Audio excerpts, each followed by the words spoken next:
but how God continues to deliver him time after time after time and after time. Is there anybody here that knows God delivers you time after time after time after time after time after time? And watch this, even the stuff you up.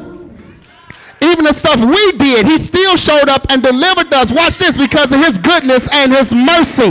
Aren't you glad for God's goodness? Aren't you glad for God's mercy that has kept you even when you didn't want to be kept? More accurately, this psalm is connected to 2 Samuel chapter 22. David is literally singing a song to God. He's reflecting on how God delivered him out of the hands of his enemies and out of the hand of Saul. That's why verses 2 and 3 are almost verbatim of 2 Samuel chapter 22. It reads, "The Lord is my rock, my fortress, my deliverer, my God, my rock, in whom I take refuge, my shield, the horn of my salvation, my stronghold.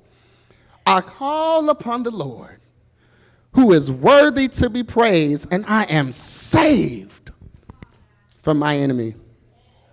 It's at the time of reflection. David thinks about all the battles he's had. David thinks about all the struggles he's had, how all of the people that did him wrong, how people have left him, how people have died in his life. Here it is, and this is a tough pill to swallow. Even after losing 3 children, his infant son died. His son Amnon was killed by his brother Absalom. And then Absalom, who was in rebellion, was killed by David's own army. Even in that, David reflected on no matter how tough it's been, he's mentally been strong. We always talk about physical strength. But I'm telling you right now, there's no greater strength than mental strength. When you have your mind, when you can put your right shoe on your right foot and your left shoe on your left foot, it's something about having your mind. And I'm grateful to have just a peace of mind where I know my name, I know where I'm at, because somebody somewhere don't have their mind. You got to learn to be grateful and to take care of your mind, take care of your physical body, but also here's a word for somebody: get you some rest. Sit down. Separate yourself. And I can tell you right now, I'm a living witness. I've had a crazy week. Friday, broke my pinky finger playing basketball. Then, these graduates, they was trying to, brother, and all I kept doing, 5 o'clock, you out of here, 5 o'clock, you out of here. Then, to celebrate, my principal, out the kindness of his heart, says, I'm going to take y'all to lunch to celebrate, everything like that. So I got my coworkers in my truck, driving my truck down 90-94, on our way to this restaurant in Hyde Park. And if you know me, you know my favorite type of food is soul food. It's called Don's Restaurant, so my mouth was watering because I was thinking about the shrimp and grits, the fried chicken, pray for me, the mac and cheese, the sweet potatoes. I was thinking about it all. And as I'm driving my car, the engine cuts off. I'm driving north on 90-94, going fast. Without warning, the engine shuts off. I'm being calm, I'm being collected. I got my coworkers in the car, and I just by the grace of God, I was able to smoothly get over to the shoulder, but I ended up on the curve of the shoulder. If you go on north on 90-94, you know where it splits and goes local, and you got that little curve right there? I was on that curve. My truck was sitting right there, and I'm trying to start it. My coworker's like, what's going on? But I'm calm. I'm like, y'all, we good. Let's figure this out. Then I remembered, because of the type of car I got, I pressed this blue button. I pressed the blue button. Somebody came over the car and said, hey, I see you're stuck. How can I help you? And I began to explain what's going on. They said, don't worry, we're going to send a tow truck your way. And in the process, I told my coworkers, y'all relax, let's get out the car because we're on this curve, we want to be safe. And then my principal, who was behind us, called and said, hey, I'll pick up everybody. And then I was able to get everybody out the car. We were safe. We were protected. The tow truck came. I was out there about 3 hours, but the tow truck finally came. And I said, by the grace of God, when I got stuck, I looked up.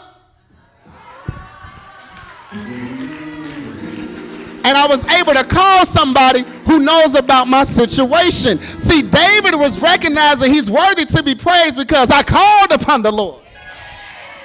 And I got an answer. And I want to let you know, everybody under the sound of my voice, if you ever get stuck, if you ever find yourself on the side of the road of life, just look up and call up and tell him what you want, because Jesus is on the main line. Tell him what you want. It's old school, but it's tight and it's right. He's on the main line. His line is never busy. He's always available. Open up your mouth and call on him when you're stuck. That wasn't in my notes, but let me get back to it. He's worthy to be praised. The Lord is worthy. For the first part in the text, because God has been consistent. God has been consistent. Verse 1, I'm just do these 3 verses, then we out of here. Verse 1 says it this way. I love you, Lord, my strength. I love you, O Lord, my strength. David makes a declaration of love for God, Yahweh, the Lord. And that word love is the word racham in the Hebrew, and it's in the imperfect tense, which speaks to continuation over and over and over again. And what's crazy about this use, it means love, affection, compassion, and it's a deep, deep, deep, tender love. So much so, this tense is only used once in Scripture, in this text. And here's what's crazy about this love word, y'all. Racham in the Hebrew paints a picture of a mother taking care of their infant because of the love they have for the infant, such as Isaiah 49:15. And it speaks about how this mother, or it paints a picture of this mother, this parental picture taking care of the infant, because of the love they have.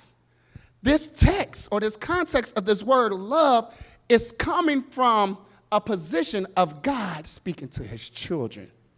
However, David uses it in this context, and it's only used once in Scripture. And I began to dive in, think, and I said, if this is about a mother's love, if you will, for its infant, it would really speak to God looking after his children.